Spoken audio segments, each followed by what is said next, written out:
उन चीज़ों में है जिन चीज़ों में अल्लाह रब्बुल आलमीन ने इनकी कामयाबी का ऐलान फरमाया है।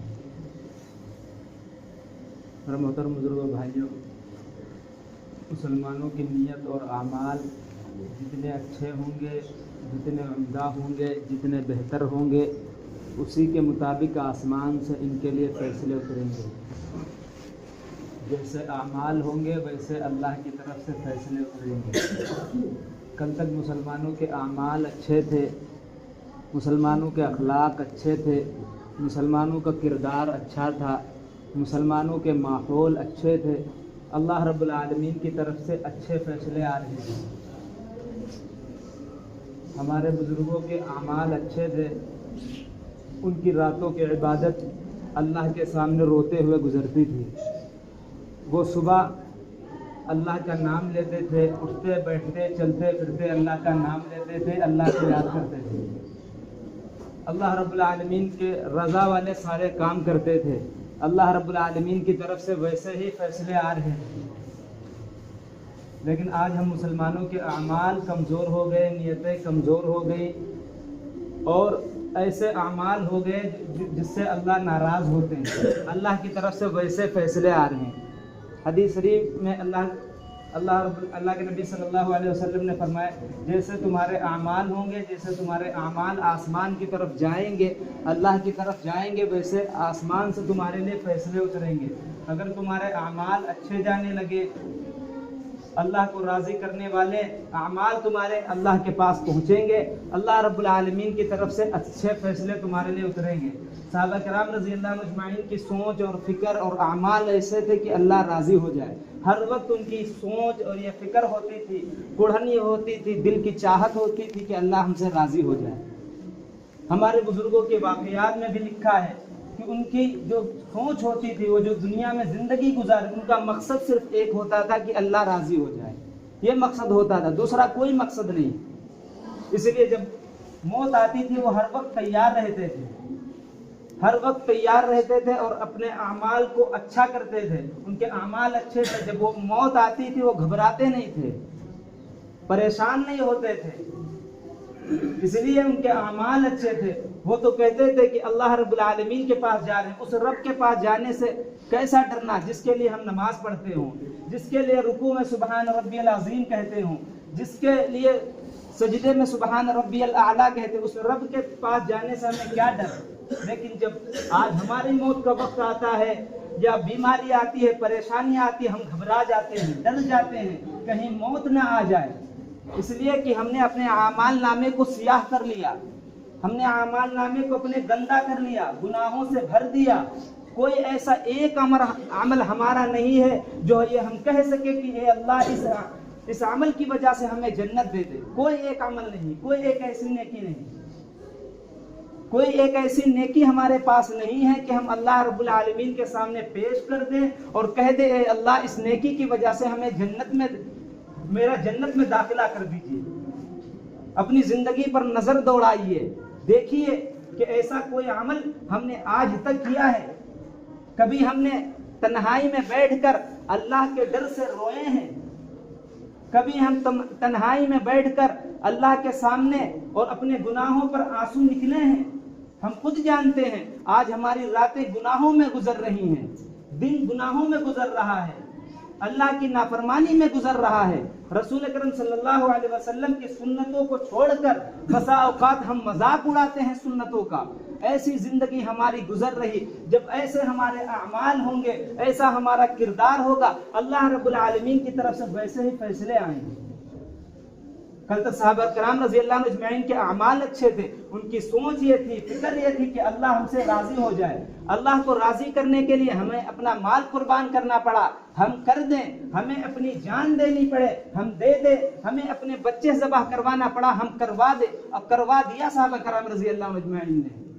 तुमने वाक़यात में पढ़ा होगा, उलमा से सुना होगा कि सहाबा किराम रज़ियल्लाहु अन्हुम अजमाइन जब हिजरत की, मक्के में अपना सब कुछ छोड़कर चले गए मदीना। उनका घर था, जमीनें थी, दुकान थी, मकानात थे, बीवी बच्चे थे, लेकिन दीन के लिए जब हिजरत करनी पड़े, मक्के के अंदर सब कुछ छोड़कर चले गए। अगर वो चाहते मक्के के अंदर रहते हैं हमारी तरह, जैसे हम और आप कलमा पढ़ते हैं ला इलाहा इल्लल्लाह मुहम्मदुर रसूलुल्लाह, आराम से जिंदगी गुजार रहे हैं।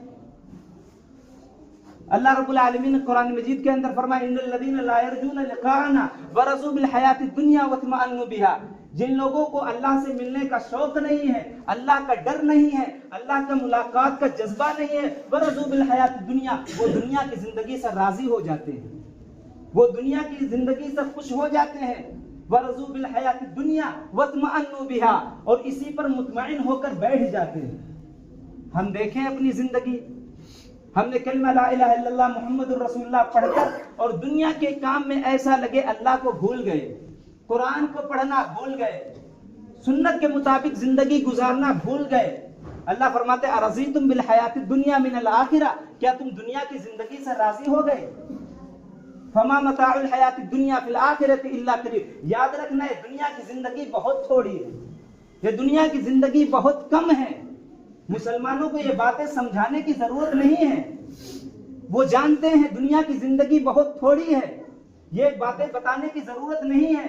लेकिन हमारे अमाल ऐसे हो गए जो बताना पड़ता है, समझाना पड़ता है, याद दिलाना पड़ता है कि हम दुनिया में हमेशा रहने के लिए नहीं आए। हमने ला इलाहा इल्लल्लाह मुहम्मदुर रसूलुल्लाह पढ़ा है, हम रसूल करम सल्लल्लाहु अलैहि वसल्लम के उम्मती, हम यहाँ हमेशा रहने के लिए नहीं आए। ये दुनिया तो इम्तिहान की जगह है, यहाँ तो हम अल्लाह को राजी करने के लिए आए हैं, हमेशा रहने के लिए नहीं आए।